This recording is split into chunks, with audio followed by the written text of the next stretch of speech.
Look at all these houses, they are stuck. They're sitting on piles of equity, and yet if they sell, what are they gonna do? Move into another home with a crazy high payment because of where interest rates are at? Right now we have 6.5 million homes in this country, but no one's willing to sell, and in 2023 you definitely shouldn't. Here's why. One shot, not a future before, let's go. Do the math. After the pandemic, we were missing about 4.5 million homes. No one's buying, no one's selling, so guess what? Now with all-time low sales, we're missing 6.5 million homes. What is it doing? It's keeping prices from going down, but what do you think's gonna happen when the Fed starts dropping rates? It's gonna shoot the price of real estate through the roof. We're gonna see a bubble build, and then we're headed for a huge catastrophe. Selling 2023, let's talk about what that might do. Today we're gonna have this conversation about why not to sell your house in 2023, because yeah, it could land you a pile of money. The question is, can you put it anywhere productively? And where you put it, is it gonna help you or is it gonna hurt you? It's probably gonna hurt you, and here are some reasons why. According to Bloomberg, the world's top economists say that there is a 70% chance of a major global recession in the next year. And yet, home prices are still quite high. It may be tempting to sell now, but here are some reasons why that is not a good idea. And looming recession is one of the first reasons why. You know, when you keep equity in a home, the longer you hold it, the more it goes up. And what if I told you that in the next 2 years, based on my predictions, that equity was gonna take another quantum leap forward? Well, if you sell it, what are you gonna do? Go back to renting because that market hasn't quite caught up yet? Or are you going to go buy another house, deposit your money, put it forward into another property, and yet with higher interest rates, what's that gonna do to your payment? Increase it maybe $1,000 or $2,000 or $3,000? That's the reality that we live in right now, which means everything's kind of stuck and everything's on hold. And at the end of this video, I'm gonna share with you what I think you should be doing. It's not selling your house. Here's a new term that you're gonna wanna be familiar with. It's called price locked. People are price locked in their current homes because although they can sell at a good price, they can't afford to buy anything new due to high interest rates. Around 70% of mortgages in the US have a 4% or less interest rate. Interest rates are so high that the monthly payment on a $350,000 home has risen by $1,000 compared to the same price with June 2021 interest rates. This comes directly from Bankrate. I'm going to tell you right now, it kind of puts people in a damned if I do and a damned if I don't scenario where it's like, what am I supposed to do? Most people right now are just waiting it out. But meanwhile, it means that the supply of real estate is decreasing. And what that's doing is it's keeping our prices high. And if rates come down, what's that going to do to the price? Check this out. Real estate is normally a function of supply and demand. So there's a demand from population increasing or people immigrating to the United States that say, hey, more people are here. With more population becomes a need or a demand for more houses. And then you have to say, well, what's the supply look like? Is there an abundance of it or is there a shortage? And we know right now we're in a crazy shortage. And what it's doing is it's producing a very, very bizarre cycle in the demand of real estate. There's currently a 6.5 million housing unit shortage in the US. This is propped up by the price because demand is higher than in supply. However, since mortgage rates are around 7.5%, people can't afford the home that they want. But if the Fed decreases interest rates, inflation would rise even more, causing a housing bubble. Think about what happened in the last couple of years. Your real estate likely went up $100,000, maybe more. We saw a 40% nationwide median price increase. What that means is people are sitting on a lot more equity, but they don't really know what to do with it. Now, by the way, I know what to do with it. It's different than what you might be thinking. I'll explain that in a minute. But for most people, this has us just stuck doing nothing because of this very strange cycle. Check out this graph from Redfin. It documents the last 12 years, and it's this supply and demand equation. It basically says, what are the number of active listings in US homes? 12 years ago, in 2012, we were looking at around 2.7 million homes on the market. If you follow this graph through the years, we saw a huge drop right here in January 2020.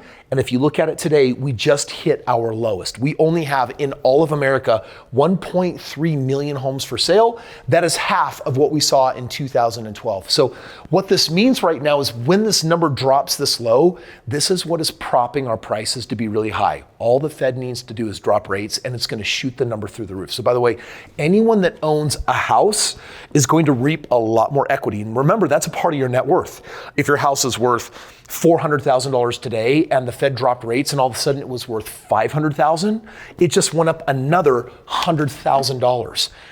In your net worth, like what you are worth as a human being, that just adds another 100,000. This is why I love, by the way, owning real estate. This is why I own a lot of real estate. This is why I buy a home every single day, is because every home I buy, I believe over the next 2 years is likely going to go up another $50,000 to $100,000 in value as the Fed lowers rates, because we are missing 6.5 million homes, AKA right now. Maybe stop thinking so much about where you live and the home that you live in and start thinking a little bit more of, if I just had 1 more house or 5 more houses or 10 more houses, that could be the shortest path to becoming a millionaire or a multimillionaire.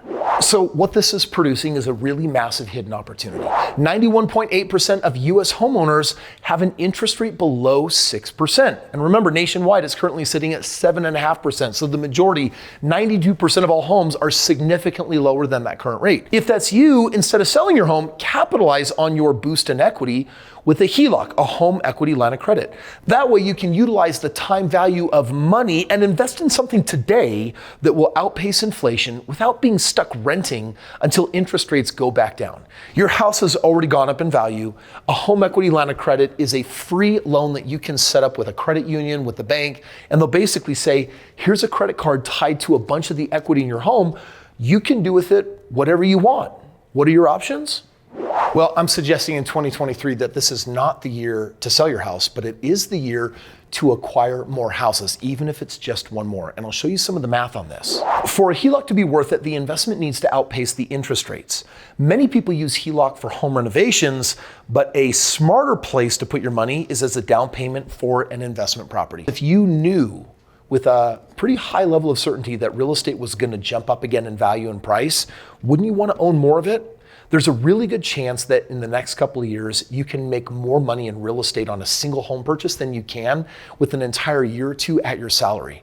So wouldn't you want to own 2 or 3 or 4 or 5 of those? This is why in 2008, when I started buying a lot of real estate by the thousands, people thought I was crazy because the headlines all said, don't do anything, be stuck, prices have just crashed. And people are responding right now in a very, very similar way because the media has created this really successful narrative that it's an awful time to be the owner of real estate. It's a bad time to hold real estate. Just real estate's bad. And yet what are all the hedge funds doing? They're dropping $50 billion right now into purchasing single family homes so that you cannot. Why? Because they know what's going to happen over the next 2 decades. They know what's going to happen to the inflation and the price of real estate. And they want that upside. They don't necessarily want you to have it. I'm suggesting a different path. Let me show you just what 1 extra home could do for you over the next 20 years. Assume for a moment that you could go to your bank and get a home equity line of credit for $50,000. That is enough as a down payment on another piece of property.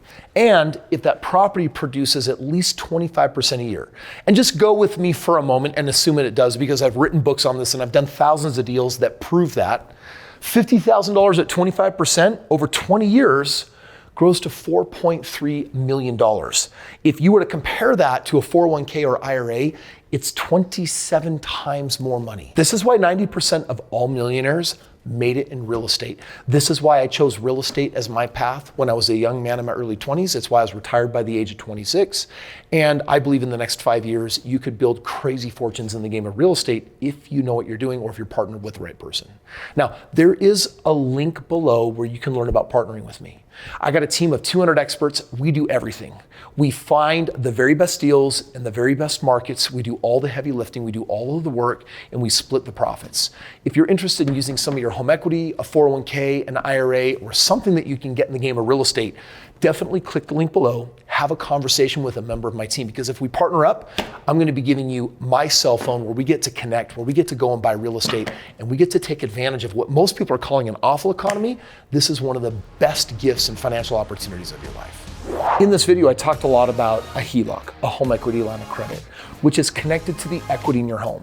If you're a little bit confused on really what equity is and how you can leverage that as an asset to build other assets and make money, I made a video for you. Click right here, have a looky-loo, and let me show you.